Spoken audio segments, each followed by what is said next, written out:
శ్రీ గురుభ్యో నమః. శ్రీ మహాగణపతి నమః. 5 జూలై నుండి 21వ తారీఖు జూలై వరకు, అమావాస్య నుండి పౌర్ణమి వరకు ఈ 15 రోజుల కాలం వృషభ రాశి వారికి ఎలా ఉందనేది చూద్దాం. వృషభ రాశి వారిని గమనించినట్లయితే గోచార రీత్యా జన్మరాశిలోకి కుజగ్రహ సంచారం 1000 స్థానం నుంచి మారబోతున్నది. కుజుడు 1000 స్థానంలో ఉన్నప్పుడు అధికమైనటువంటి ఖర్చులు కారకంగా ఉంటాడు అన్నమాట. అదేవిధంగా వైవాహిక జీవితంలో కూడా కొన్ని చికాకులను కలిగిస్తూ ఉంటాడు. 12వ తారీఖు ఎప్పుడైతే జన్మరాశిలోకి కుజగ్రహ సంచారం జరుగుతుంటుందో ఆరోగ్యపరంగా కొన్ని చిక్కుల్ని కలిగిస్తూ ఉంటుంది. అదేవిధంగా వైవాహిక జీవితంలోనూ, జీవిత భాగస్వామి ఆరోగ్య సంబంధితమైన విషయాల్లోనూ, తల్లిగారి ఆరోగ్యపరంగాను, సెల్ఫ్ డ్రైవింగ్లోనూ కొన్ని చిక్కుల్ని కలిగిస్తూ ఉంటుంది. ఇది ప్రేమ సంబంధితమైన వ్యవహారాల్లోనూ, స్త్రీ సంబంధితమైన వ్యవహారాల్లోనూ కొన్ని కష్టాన్ని కలిగిస్తుంది. ఎందుకంటే కుజుడు జన్మరాశిలో ఉన్నప్పుడు అష్టమ స్థానాన్ని చూస్తుంటాడు కాబట్టి జీవిత భాగస్వామి ఆరోగ్యాన్ని కూడా కొన్ని చర్యలు చూపిస్తూ ఉంటుంది, తన యొక్క దుష్ప్రభావాన్ని చూపిస్తూ ఉంటుంది. కానీ ఈ రాశి వారికి మనం గమనించినట్లయితే 16వ తారీఖు తర్వాత నుంచి కొంచెం అనుకూలమైనటువంటి ఫలితాలు కూడా గోచరిస్తూ ఉన్నాయి. ఎందుకంటే ఈ రాశి వారికి ధనస్థానాల్లో ఉన్నటువంటి రవి 16వ తారీఖున తృతీయంలోకి మారబోతున్నాడు అనమాట. తద్వారా ఈ రాశి వారికి 16వ తారీఖు వరకు కొన్ని జాగ్రత్తలు అనేవి చాలా ముఖ్యం. ఎందుకంటే 16వ తారీఖు వరకు ఇరుగు పొరుగు సఖ్యత విషయంలో కొన్ని కష్టాలు అనేవి ఉంటాయి. మాట్లాడేటప్పుడు కొన్ని జాగ్రత్తలు అనేవి తీసుకొని మాట్లాడాలి, కొంచెం నెమ్మదిగా కూడా మాట్లాడాలి. రాశి వారికి అష్టమంలోకి, ఎందుకంటే రవి ధనస్థానంలో సంచారం చేస్తున్నప్పుడు ఖర్చు ఎలాగ ఉంటుందో ఇరుగు పొరుగు సఖ్యత విషయంలో కూడా అన్యోన్యత తక్కువగా ఉంటుంది. కుటుంబంలో అందరూ కలిసి ఒకే మాట మీద ఉండాలని చెప్పి మీరు అనుకుంటారు, కానీ అది విషయాలు ఒక్కొక్కరు ఒక్కొక్క విధంగా మాట్లాడడం అనేది కొంచెం ప్రతిబంధకంగా కూడా మారే విధంగా ఉంటుంది.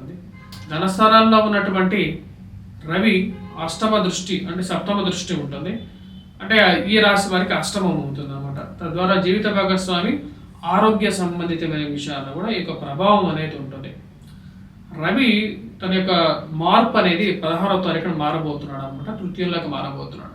తద్వారా వచ్చినప్పటికీ ఉన్నతమైనటువంటి స్త్రీ పురుషులతో సత్సంబంధాలు ఏర్పరచుకోగలుగుతాయి. ప్రమోషన్స్ కానీ సన్మానాలు కానీ జరగడానికి ఆస్కారం అనేది 16వ తారీఖు తర్వాత స్టార్ట్ అవుతుంది. ఇది కొంచెం అనుకూలమైనటువంటి ఫలితాలు అనేది స్టార్ట్ అవుతుంది.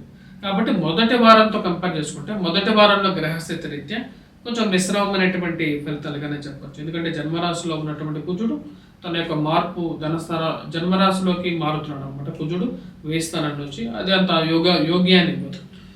మరియు అదేవిధంగా మిగతా గ్రహస్థితి మనం చూసినట్టయితే శుక్రుడు బుధుడు ఇద్దరు వచ్చేటప్పటికి ఈ రాశి వారికి తృతీయంలో ఉన్నారు. తృతీయంలో లక్ష్మీనారాయణ యోగం అనేది ఒక యోగం ఉంది, అది ఈ రాశి వారికి వచ్చేటప్పటికి యోగ్యాన్ని ఇస్తుంది. తృతీయంలో శుక్రుడు బుధుడు కలిస్తే అనుకూలమైనటువంటి ఫలితాలు ఇవ్వగలుగుతారు. ఎప్పటి వరకు ఇవ్వగలుగుతారంటే 16వ తారీఖు వరకు ఇవ్వగలుగుతారు అన్నమాట. ఎందుకంటే శుక్రుడితో మళ్ళీ తిరిగి రవి కలవబోతున్నాడు. రవికి శుక్రుడికి విరోధం ఉంది కాబట్టి అది 16వ తారీఖు వరకు వీరికి మంచి అనుకూలమైనటువంటి ఫలితాలు ఇవ్వగలుగుతుంది. శుక్రుడు బుధుడు కలిసి ఎప్పుడైతే తృతీయంలో సంచారం చేస్తున్నప్పుడు ధైర్యాన్ని ఇవ్వగలుగుతుంది, అభివృద్ధితో కలిగినటువంటి ఒక జీవితాన్ని ఇవ్వగలుగుతుంది అన్నమాట. అది అనుకూలమైనటువంటి ఫలితాలుగా చెప్పచ్చు. మరియు 16వ తారీఖున ఎప్పుడైతే రవి తృతీయంలోకి మారినప్పుడు శుక్రుడు తన యొక్క బలాన్ని కోల్పోవటం అనేది జరుగుతుంది. స్త్రీ సంబంధితమైన వ్యవహారాల్లో కొన్ని జాగ్రత్తలు తీసుకోవాలి. స్త్రీలతో ప్రపత్యాల విషయంలో జాగ్రత్తగా ఉండాలి. ముఖ్యంగా అది స్త్రీలకి గొడవైనా అవ్వచ్చు, లేకపోతే పురుషులకి స్త్రీలకైనా గొడవ అవ్వచ్చు. ఓన్లీ స్త్రీలు అంటే పురుషులకి కాదు, ఇది 2 విధాలుగా కూడా జరుగుతుంటుంది. కాబట్టి కొంచెం గమనించవలసినటువంటి ముఖ్యమైనటువంటి సూచన. మరి అదేవిధంగా ఈ రాశి వారికి వచ్చేటప్పటికి ఇన్వెస్ట్మెంట్స్ పరంగా 16వ తారీఖు వరకు తృతీయంలో శుక్రుడు బుధుడు కలిసినప్పుడు యోగ్యకారకమైనటువంటి ఫలితాలు కూడా ఇవ్వగలుగుతారు. ఖర్చు కూడా అదే విధంగా ఉంటుంది. దాని ముఖ్య కారణం ధనస్థానాల్లో ఉన్నటువంటి రవి జన్మ రాశిలో ఉన్నటువంటి 12వ తారీఖు వచ్చినటువంటి కుజుడు కూడా కారకంగా ఉంటాడు. 16వ తారీఖు తర్వాత అంటే సెకండ్ వీక్లో వచ్చినప్పటికీ రాశి వారికి అనుకూలమైనటువంటి ఫలితాలుగా చెప్పవచ్చు. ఎందుకంటే రవి తృతీయంలోకి మారబోతున్నాడు. తద్వారా వచ్చినప్పటికీ మంచి కాంటాక్ట్స్ ఏర్పరచుకోగలుగుతారు. ఉన్నతమైనటువంటి స్థాయిలో ఉన్నటువంటి స్త్రీ పురుషులతో సత్సంబంధాలు ఏర్పరచుకోగలుగుతారు అన్నమాట. ఎందుకంటే రవి తృతీయంలో ఉన్నప్పుడు ఉన్నతమైనటువంటి ఫలితాలే ఎక్కువగా ఉంటాయి. సంఘంలో గౌరవం గుర్తింపు ఉంటుంది. స్థాయిలో ఉన్నటువంటి వారితో పరిచయాలు ఏర్పడగలుగుతాయి. మరియు వారి యొక్క మన్ననలు అంటే వారి యొక్క అప్రిషియేషన్ మీరు పొందడం అనేది జరుగుతుంది.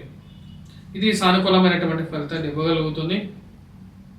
అదేవిధంగా రవి ఎప్పుడైతే తృతీయంలో ఉంటాడో ప్రమోషన్స్ ఇంక్రిమెంట్స్ విషయాల్లోనూ సానుకూలమైనటువంటి ఫలితాలు 16వ తారీఖు తర్వాత వీరు పొందడం అనేది జరుగుతుంది. శుక్రుడు తన యొక్క పూర్తి ఫలితాన్ని ఇవ్వలేడు, ఎందుకంటే రవితో శుక్రుడు కలిసినప్పుడు వ్యతిరేకంగా ఉంటుంది. శుక్రుడు తన యొక్క ఫలితాన్ని కోల్పోతూ ఉంటాడు అన్నమాట, ఎందుకంటే శత్రువులు కాబట్టి. ఈ రాశి వారికి 20వ తారీఖు తర్వాత మళ్ళీ బుధుడు చతుర్థులకు మారినప్పుడు కొంచెం అనుకూలమైనటువంటి ఫలితాలు ఎక్కువగా పొందడం అనేది మళ్ళీ జరుగుతుంది. ముఖ్యంగా ఫైనాన్షియల్ పరంగా రిలాక్సేషన్ అనేది మళ్ళీ 21వ తారీఖు తర్వాత, అంటే సెకండ్ వీక్ ఎండింగ్లో వీరికి మళ్ళీ సానుకూలమైనటువంటి ఫలితాలు పొందడం అనేది జరుగుతుంది. ఓవరాల్గా ఈ రాశి వారికి సానుకూలమైనటువంటి ఫలితాలుగానే చెప్పచ్చు.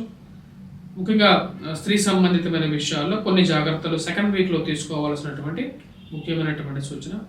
విద్యార్థులకు ఎలా ఉంది అనేది చూద్దాం. విద్యార్థులకి సానుకూలమైనటువంటి ఫలితాలుగానే చెప్పచ్చు. అది కూడా మొదటి వారం కన్నా రెండో వారంలో ఎక్కువగా అనుకూలమైనటువంటి ఫలితాలు. విద్యార్థులు ఉద్యోగం కోసం ప్రయత్నాలు చేస్తున్నటువంటి వారికి కూడా మొదటి వారం కన్నా రెండో వారంలో అనుకూలమైనటువంటి ఫలితాలు 16వ తారీఖు తర్వాత వీరు పొందడం అనేది జరుగుతుంది.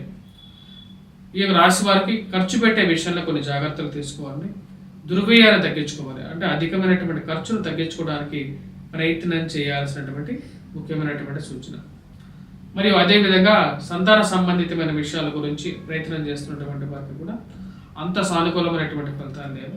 ఎందుకంటే కేతువు ఈ రాశి వారికి పంచమంలో సంచారం చేస్తున్నాడు. పంచమంలో కేతు గ్రహ సంచారం జరుగుతున్నప్పుడు సంతాన సంబంధితమైన విషయాలు సానుకూలమైనటువంటి ఫలితాలు తక్కువగా ఉంటాయి.